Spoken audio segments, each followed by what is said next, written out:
The 80-20 legend actually goes back to 1906 when an Italian called Pareto studied the distribution of wealth.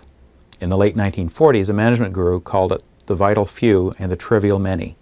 In sales, Pareto's principle goes something like this. 20% of your salespeople are going to generate 80% of your sales, or 20% of your accounts are going to give you 80% of your volume. It gets used in an awful lot of ways. The legend's not new. It's been around forever.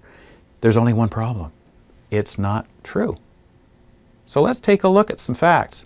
Over the years, we've studied dozens of sales organizations, and we found the same pattern every time, regardless the size of the group, the product they're selling, or the industry they're in. Let's show you what we mean. Here's a typical sales team and their results. If we were to sit down with you and get you to tell us how you'd break the team into 3 groups on the basis of performance, it'd probably go something like this. The top 2, you'd probably classify as stars. The next 5, you'd likely rate as so-so. And 3, you'd qualify as passengers. But let's take a slightly different approach to the classification. Instead, let's take the total sales of $6 million and break it into even thirds, creating 3 tiers. Then let's see how many salespeople it takes to earn you each of those thirds. No surprise here, the top 2 people generate your first third of sales. They are your stars.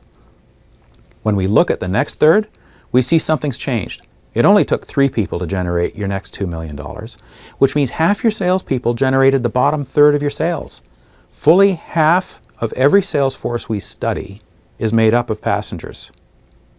The 80-20 rule hasn't been validated in any of the groups we've studied, but what we have found everywhere is enormous opportunity. Here's where it gets really interesting. When we do the math with the sales manager, it becomes very clear, very quickly, that accepting passengers in your sales team is costing you. Big time. The impact of raising only 1 passenger to the so-so level will increase your total sales by 4.4%. Think about it. How hard are you working right now for a 4% increase in sales? Do it twice, your sales go up nearly 9%. If you raise all passengers just to the so-so level, your sales increase would be more than 20%. And these are annual increases, not one-off windfalls. Now, if we weren't keeping it conservative for just a moment, what if all your performers were stars? You'd have a total increase of 67%. But the challenge is, how do you find the stars? You didn't hire half your team thinking they'd be passengers, did you? Of course you didn't. What's it worth to you to shift up the mix of stars, so-sos, and passengers in your sales team?